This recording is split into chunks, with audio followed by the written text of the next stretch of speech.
All right. Welcome to another YouTube live event. This one, I'm going to focus on the short game after I had a bunch of questions after the Masters, and I get a fair number of questions related to wedge play in particular.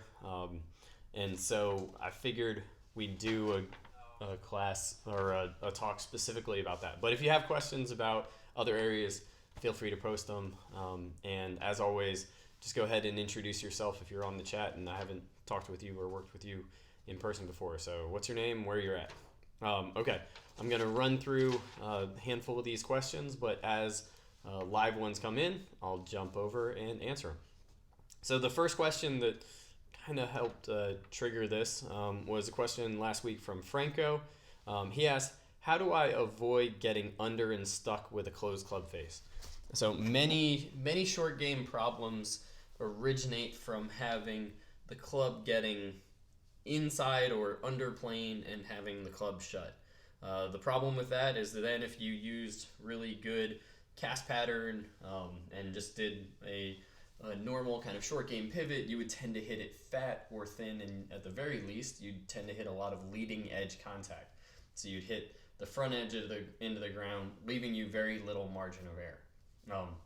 So as far as getting the club stuck and inside, there are a small handful of culprits that will cause that pattern. One, from the face-on look, most good wedge players, when I look at their 3D graphs, tend to have a slight shift towards the target in the backswing. If you tend to have more of a shift into your right foot with some body rotation, you can see that if the body rotates and you shift, that will tend to bring the club a little bit more inside compared to if you stayed a little bit more left and did the same basic body pivot. So if I shift and rotate versus if I stay more left, having more of a tilt and rotate, that's one common culprit for getting the club stuck and inside. Second one would be related to the arms compared to the body. So most good wedge players will tend to keep their hands more or less in front of their chest. So if your takeaway is dominated by primarily the trail arm pulling the club across your body, now it's on the right side of your body. It's way back here. So that means in order to get the bottom of the swing out in front of the golf ball, I would have to rotate my body pretty aggressively and keep the arms back. Well, by rotating my body, keeping the arms back, that's going to tend to produce too much power for these short little shots, and so that can cause the need to kind of stall or decelerate or release the arm. So if you keep your hands a little bit more in front of your chest, then that prevents the club from getting too far inside. In order to do so in order to keep the hands more in front of the chest, you're probably going to feel like there's more rotation with your hands as opposed to flexion, extension, and abduction. So I'm not really pulling my arms across and closing like this. I'm more or less keeping the wrists in about the same position and having a bit more rotation. If you're not used to that feeling of keeping the club face square through rotation, which looks a little bit more like that, it will tend to feel like it's very manipulated. One of the ways you can confirm it is if you do a left arm only backswing and then put the right hand on.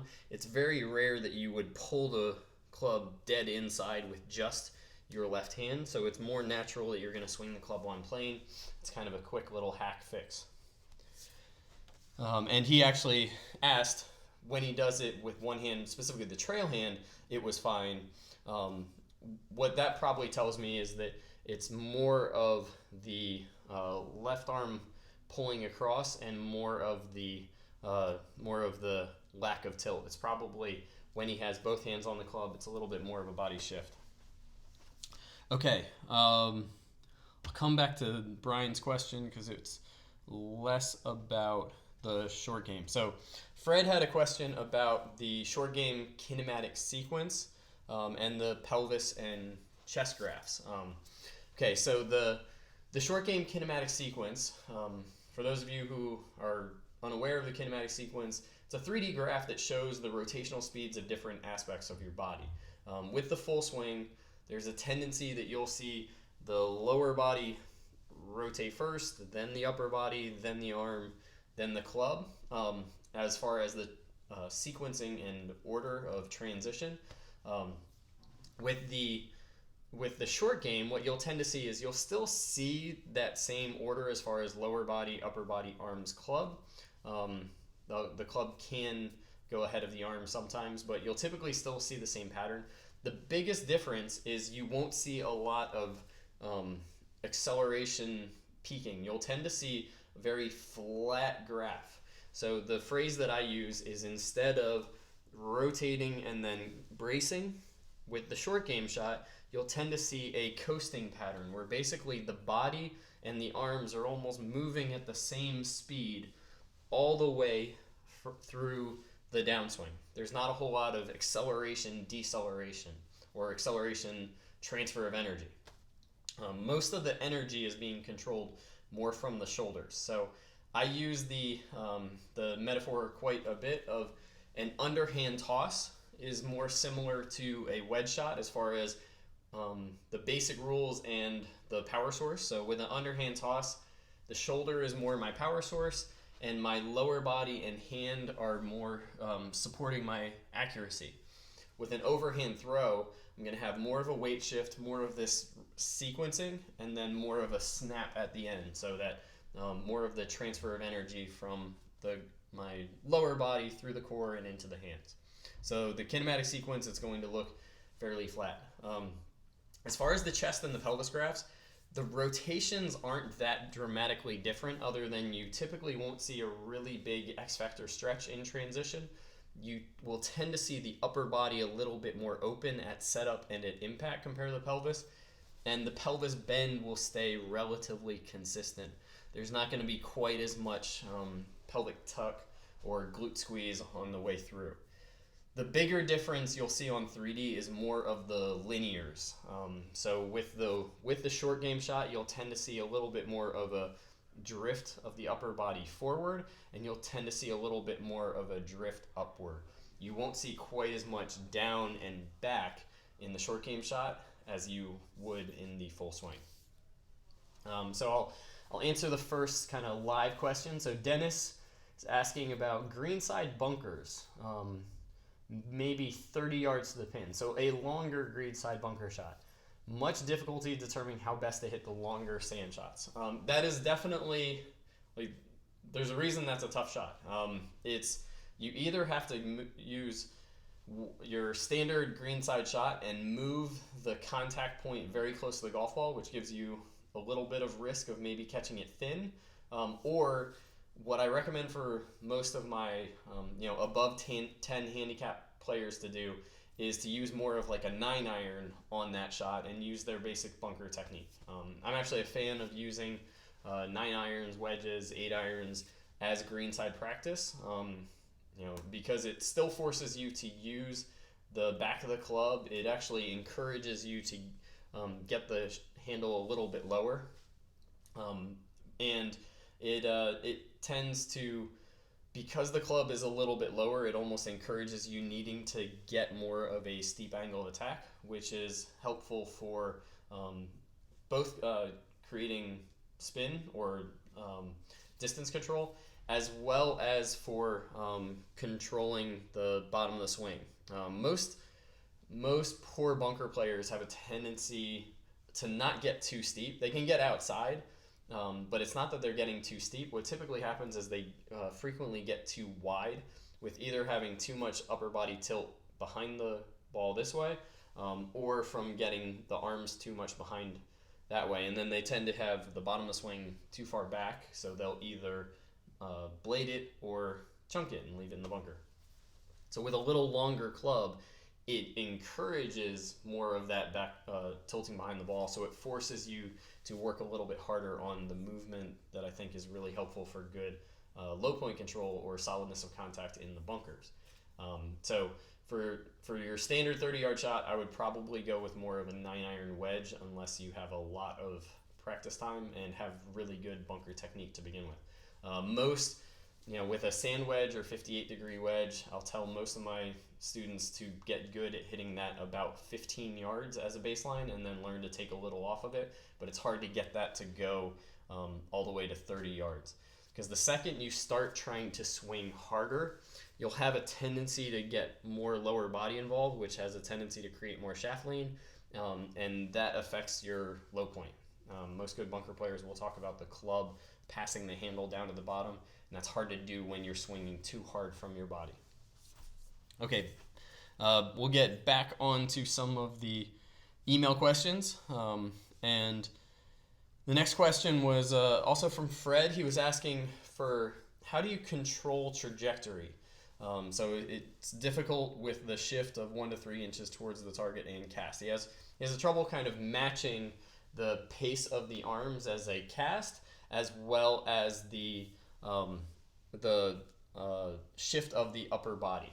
Well, so in general, I coach most of my students to avoid the 3 major just death moves of wedges.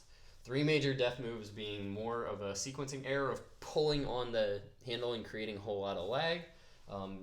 Number 2, getting too much tilt behind the ball, although that's actually the first one I usually teach. And then the last one being more of an upper body dive. So a lot of golfers who have kind of a flinchy or yip tend to have more of the upper body diving down towards the golf ball. That can create a little bit of too steep of an angle of attack, forcing you to get shaft lean, taking away bounce, the whole host. Anyway, the main one that I'll focus on for usually the first lesson in order to get solid contact is keeping the shoulders more level, and usually that feels like keeping the right shoulder high. I'll show golfers how to figure out if they have too much side bend from the spine or the hips, but focusing on keeping the shoulder, that right shoulder high, helps to create a place where you don't have to have a whole lot of handle drag in order to make solid contact. And so then you can control the trajectory by moving the ball position just slightly back in your stance, slightly forward, playing with little things like opening the club face slightly or bringing it more towards square. I never like to really get it too closed unless you're hitting a low running specialty shot. And then you can play around with how much hand action you have down at the bottom, so creating more of the hit from the hands versus creating more of the hit from the body pivot. So if you have a little bit softer hands and more body pivot, it'll tend to have a little less spin and come out lower. If you tend to have a little bit more of the hands passing down to the bottom, it will tend to come a little bit higher with a little bit more spin.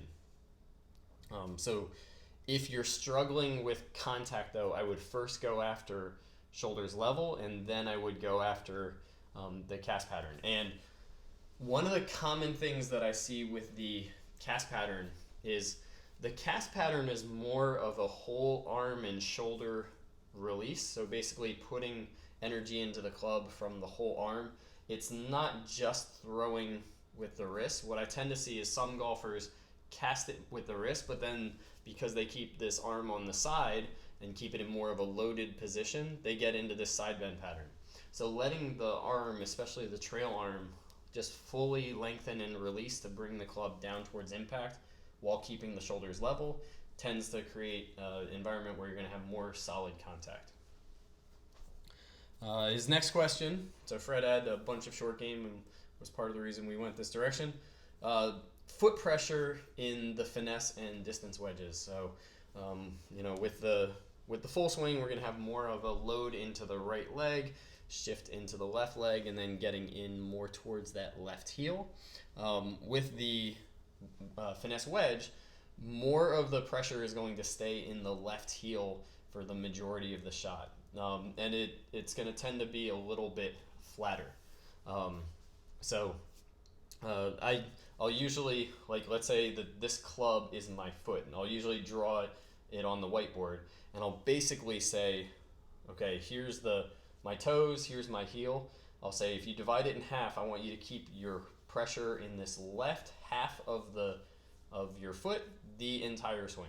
So basically keeping it from the ball of the foot backwards during the entire swing and not having a really aggressive or pronounced press into the ground the same way you would with your full swing.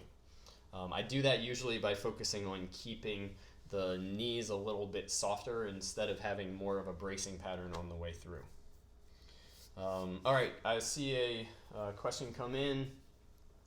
What causes a wedge shot to fall out of the sky quickly? So for the ball to fall out of the sky, it's typically going to have less spin.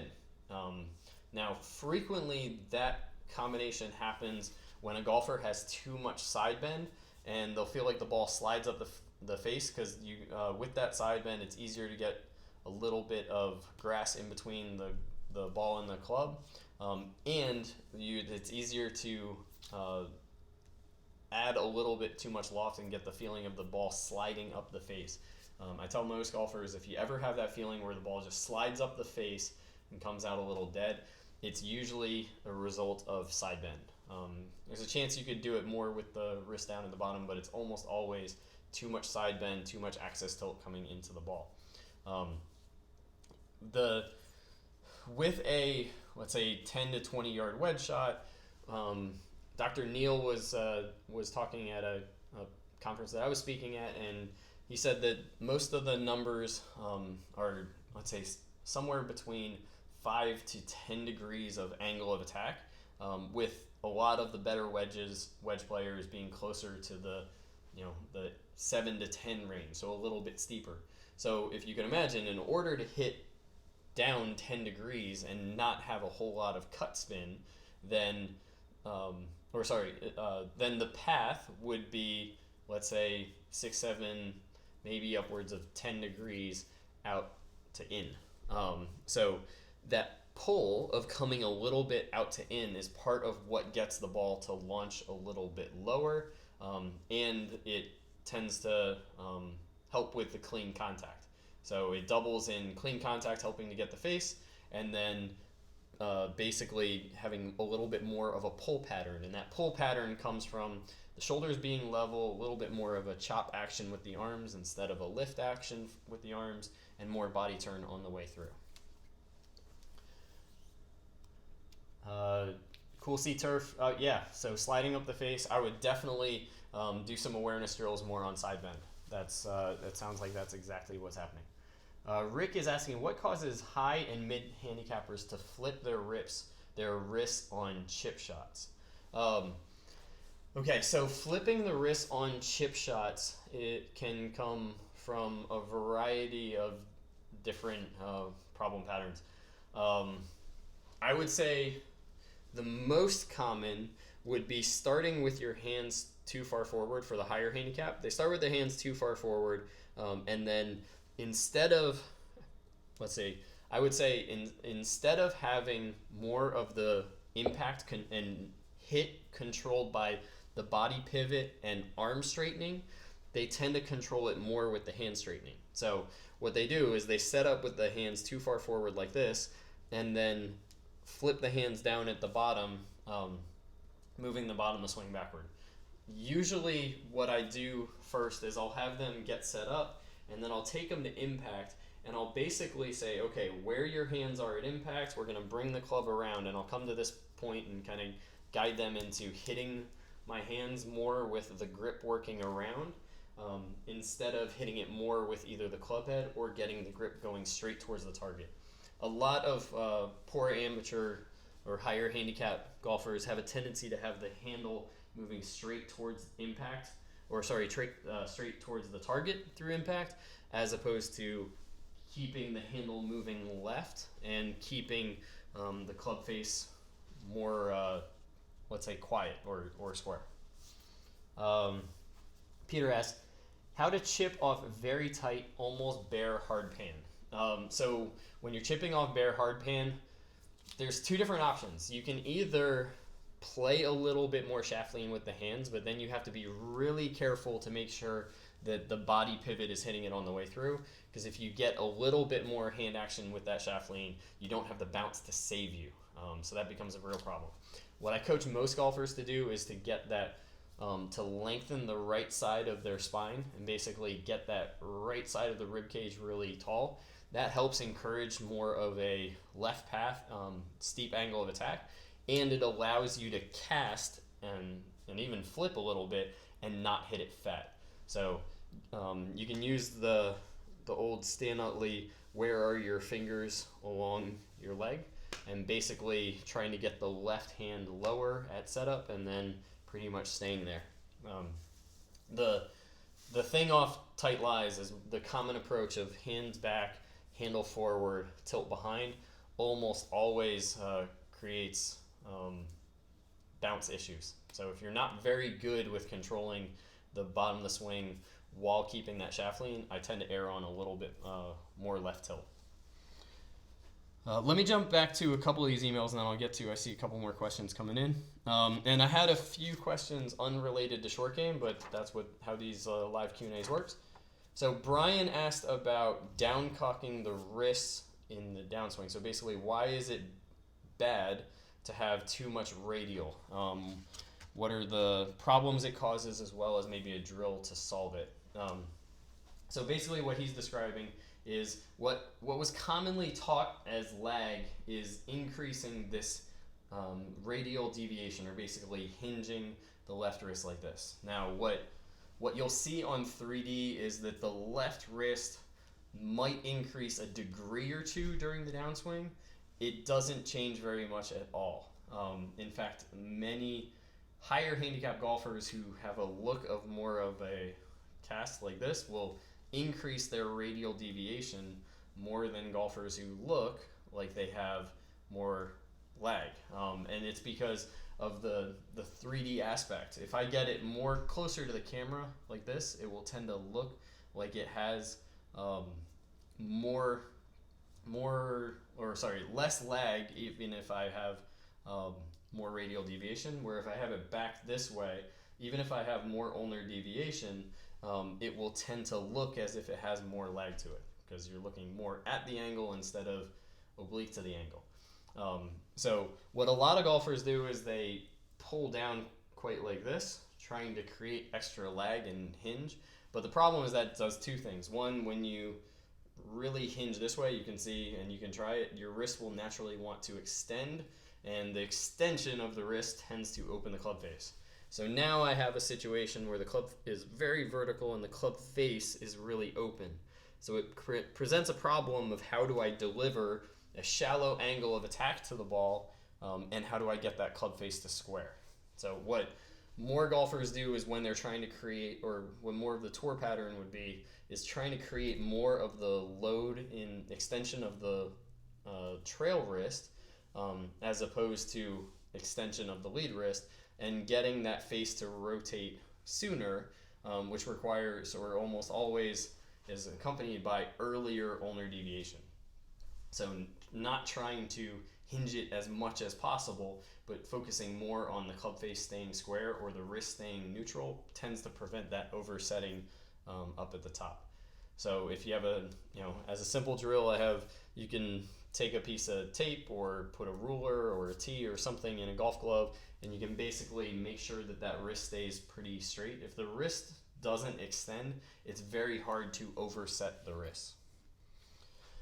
Okay, Chris asks, watching Jordan Spieth in the Masters last week, it looked like he doesn't hinge on chip pitch shots. Looks like he rolls the wrist under. Thoughts? Or thought that was not correct. It's becoming a more common pattern.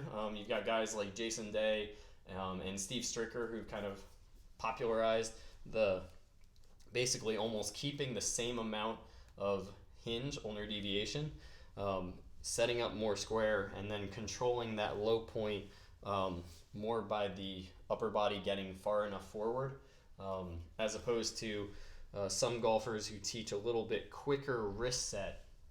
I tend to personally gravitate a little bit more towards that Spieth pattern that you were seeing. The key there is if you are going to, if you're looking at it from a geometry standpoint, if you're going to keep this part wide, then I cannot get any of this behind the ball whatsoever. You're going to hear me say this probably multiple times today, but if you're going to do more of that pattern where you're preventing the wrist from hinging and you're basically keeping it that ulnar deviation, then you have to get more of the steepness from staying forward, kind of like this. But I tend to find it works out pretty well. So the underflip part of that is more a result of not letting that wrist flip or extend. Sorry, to close the face. And the underflip part, especially on the really tight lies, will help with getting more of a bounce contact. So the key is, just like a high handicapper hitting a slice, they'll tend to lunge more forward and use that underflip. Well, that pattern creates a slight pull, which gives you enough friction and the steepness of angle of attack, but using the bounce. So it's a pretty good combination for especially really tight grass like they were playing with at the Masters. Okay, Lee was asking how to keep the ball from checking when striking chip shots. Want the ball to hit the ground and start rolling. If you're getting a lot of spin, there are okay. So the main factors for spin are club head speed and solidness of contact. If you make really solid contact, then you're going to tend to get a lot of friction, which is going to create a lot of speed. And if you have a lot of club head speed, you're going to tend to create more spin. So that's part of the reason why tour pros tend to make contact away from the center of the club, either slow on the bottom of the face or slightly more on the toe, so that they can swing faster in order to create more spin. So if you're trying to take off spin, what you can try to do is take the hands a little bit more out of it so that it's more of a body pivot release, and try to hit it a little bit more in the center of the club instead of low or even on the toe. But the big one I would say is more basically if you move contact from away from the center to the center, you're going to get a lot more energy transfer. So that by itself is going to require that you swing a little bit slower. But I'd say that's one option. The second option, of course, is you can always go down in clubs. Basically take away some of the loft. But usually, if you get more of the body release of everything coming through together without having a whole lot of hand speed down at the bottom, it keeps the club head speed a little bit lower.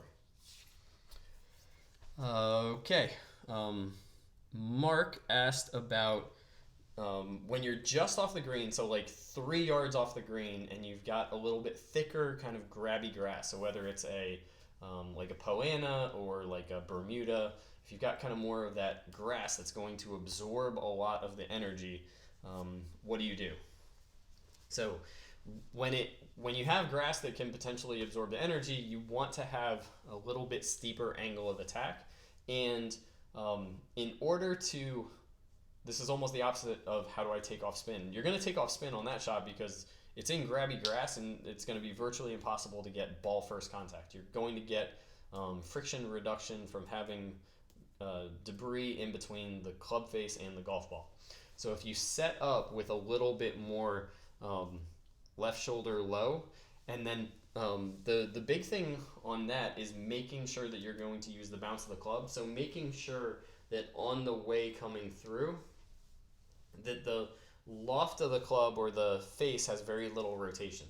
Golfers who tend to have a little bit more face rotation, which is great for the full swing, that will cause more bounce issues. And when you're in that grabby grass, it will tend to get the club to kind of stall or stop. So really feeling more of what we talked about earlier, of a little bit of that under release where the palm stays facing up and the face stays a little bit more open.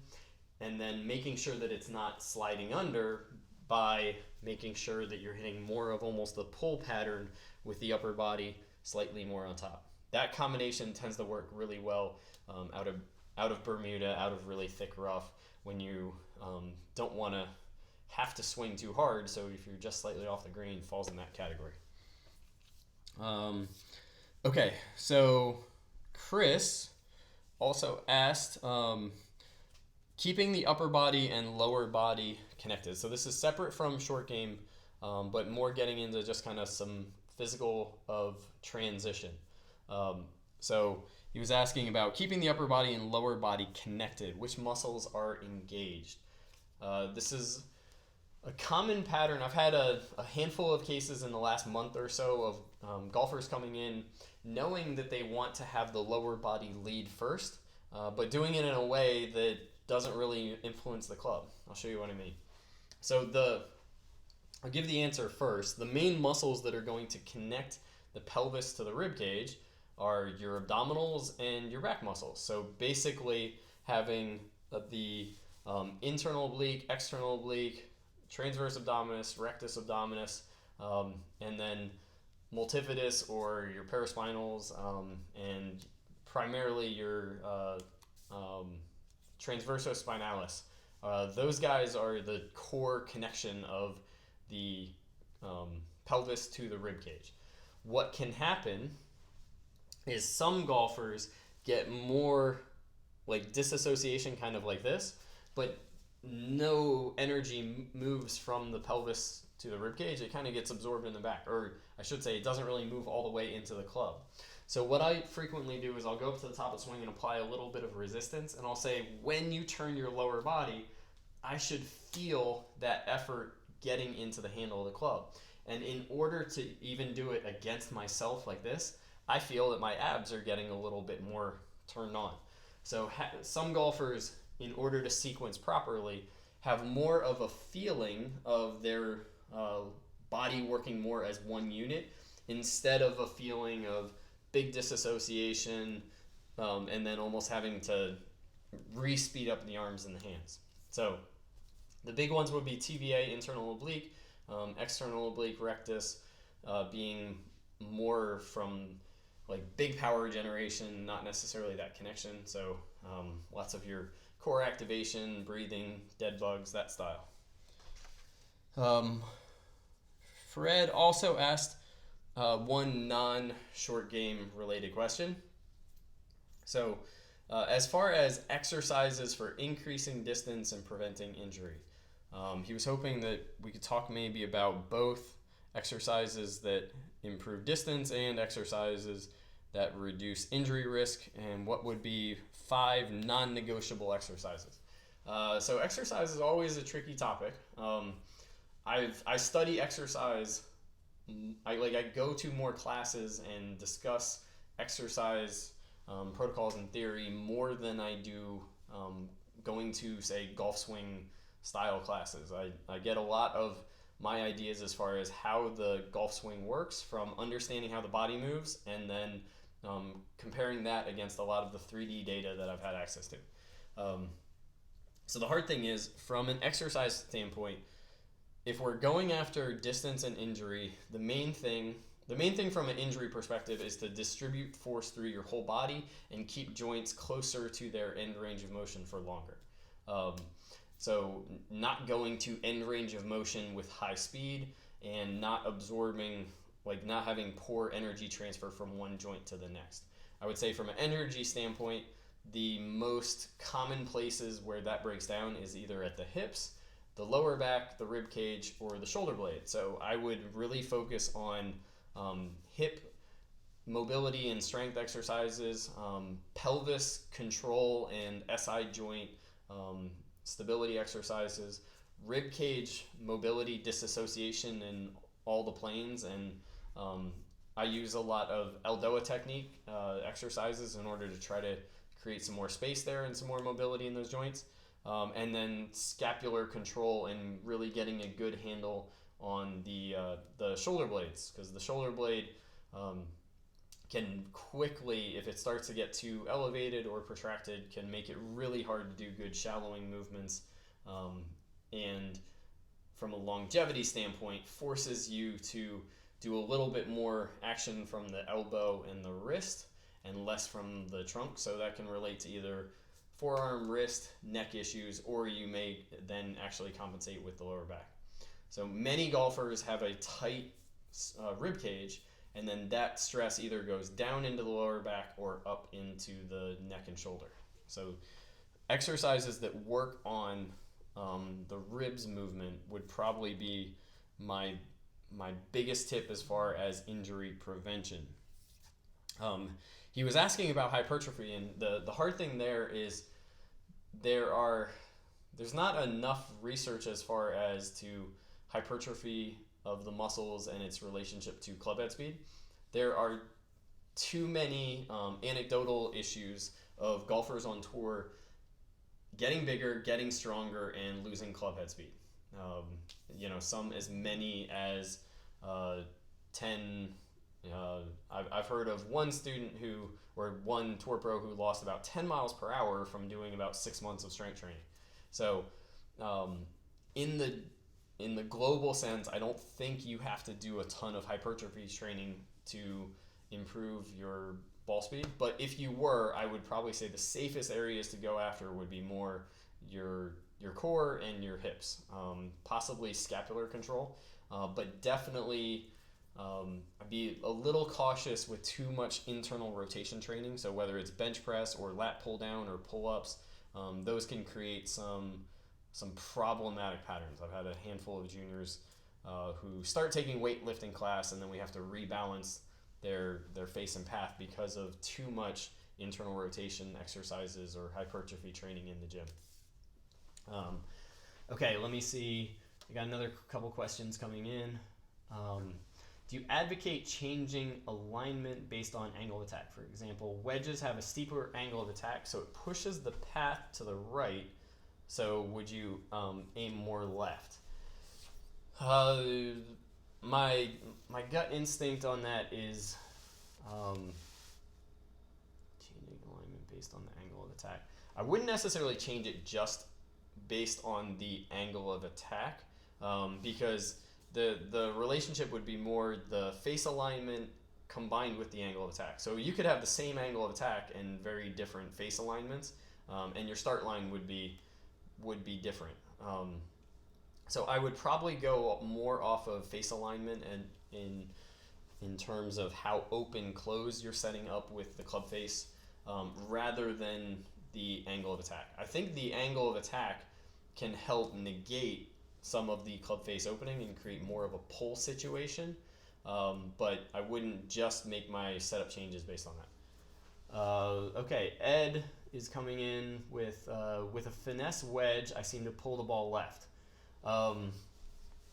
Okay, so you'd want to rule out, or you'd want to figure out, is the pull coming more from too much face rotation, so the club face is just coming in too closed, or is the pull coming in more from the path being way to the left, or possibly alignment?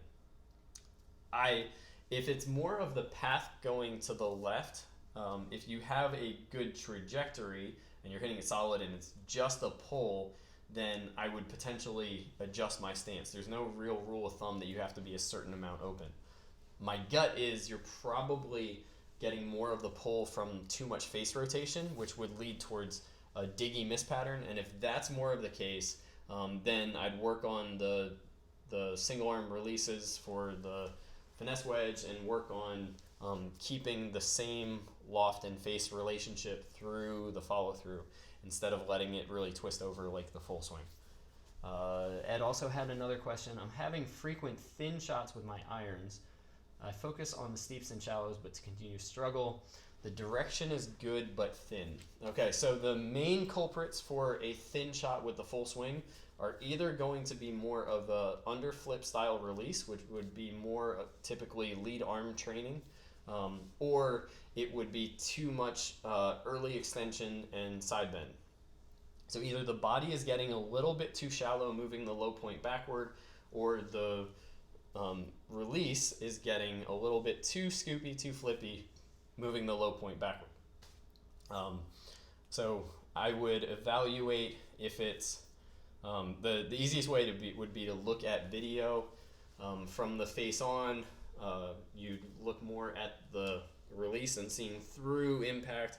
Is the right hand staying under, all the way into the follow through, or is the right hand getting a little bit more on top? That would, if it's staying under, that can lead towards that thin pattern. Or from the down the line, checking to see if the butt is moving too much in towards the golf ball, or the knee is getting out past the feet.